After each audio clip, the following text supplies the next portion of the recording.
Episode 13 की starting में हमें दिखाया जाता है लू और उसकी बॉस दोनों कार में कहीं जा रहे होते हैं।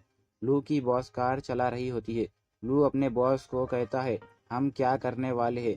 लू की बॉस कहती है, क्या तुम अपना लिक्विडेटेड डैमेज को अर्न नहीं करना चाहते? मैं तुम्हें अब एक न्यू क्लाइंट के पास ले जा रही हूँ। तभी लू कहता है, बॉस क्या क्लाइंट खुद हमारे क्लब में नहीं आ सकता? लेकिन आप मुझे वहाँ पर क्यों भेज रहे हो? लू की बॉस उदास होकर कहती है, तुम्हें वहाँ पर जाकर पता चलेगा कि मैं तुम्हें क्यों भेज रही हूँ।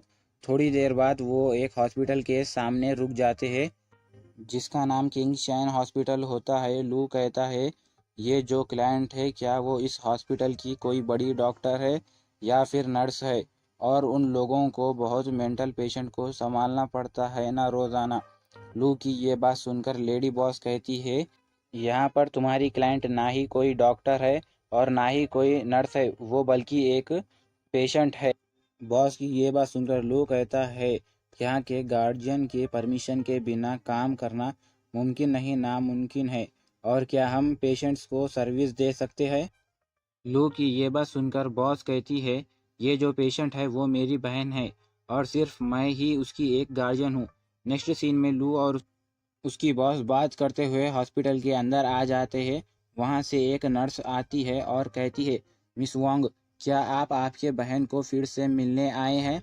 फिर हमें लू की लेडी बॉस का नाम दिखाया जाता है। अब से हम लू की लेडी बॉस को मिस वांग कहेंगे। मिस वांग पूछती है, नर्स मेरी बहन अब कैसी है? नर्स कहती है, वो अभी भी पहले की तरह ही है, किसी से बात ही नहीं करती और वो अभी भी किसी को भी बात करने के लिए तैयार नहीं है और वो लड़कों के लिए बहुत ही हॉस्टाइल है, यानी बहुत ख़तरनाक है। जैसे ही कोई लड़का उसके पास जाता है तो वो बहुत ज़्यादा स्ट्रांग हो जाती है और ख़तरनाक अटैक कर देती है। जब तक कोई लड़का उसके नज़दीक नहीं जाएगा तो वो नॉर्मल रहेगी।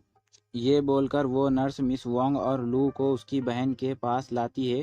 फिर लू की बॉस यानी मिस वांग नर्स को कहती है, ठीक है अब तुम यहाँ से जाओ, मैं अपनी बहन को मिलकर चली जाऊँगी। नर्स के जाने के बाद लू मिस वांग को कहता है, बॉस मैं कोई डॉक्टर नहीं हूँ, आपकी बहन को ट्रीटमेंट की ज़रूरत है, किसी अच्छे डॉक्टर से। लू की ये बात सुनकर मिस वांग कहती है, 5 साल, पूरे 5 साल से मेरी बहन इस हॉस्पिटल में है और इससे 5 साल से डॉक्टर ट्रीटमेंट दे रहे हैं, पर अब तुम उसकी हालत देखो। फिर लू कहता है, मैं आपकी फीलिंग्स को समझ सकता हूँ, पर जो डॉक्टर नहीं कर सके तो मैं कैसे कर सकता हूँ।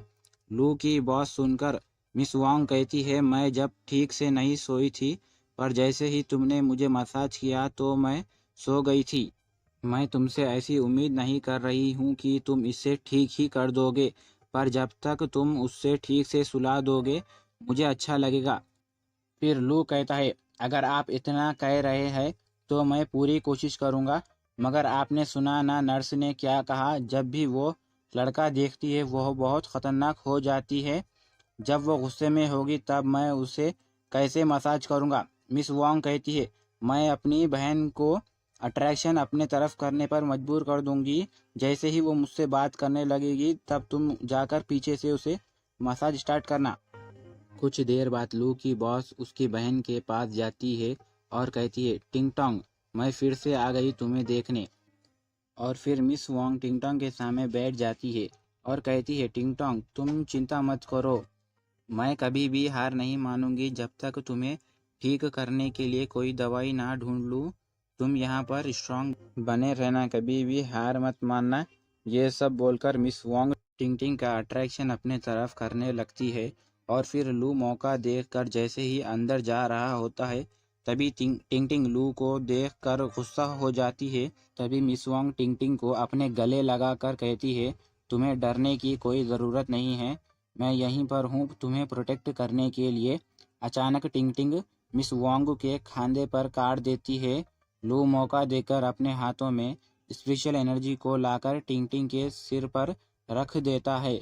जैसे ही लू अपने दोनों हाथों को टिंग टिंग के सर पर रखता है, टिंग टिंग चिल्लाती है और उसके अंदर से काला धुआं निकलने लगता है।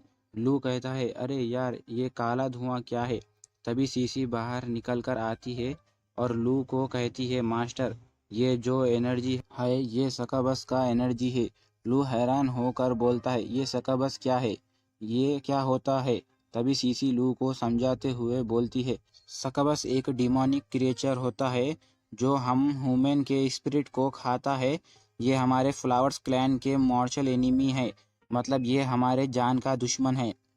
फिर हमें नेक्स्ट सीन एक क्लब का दिखाया जाता है जहां एक लड़की अपने होठों पर लिपस्टिक लगाते हुए कहती है, तुम्हारे क्लब ने तो तुम्हारे क्लाइंट को रोब भी नहीं किया, पर उन लोगों ने तुम्हारे ऊपर ये स्क्रैप बना दिया।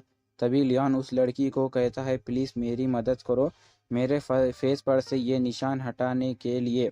माय लॉर्ड, मैं अपना बदला ज़रूर लूँगा।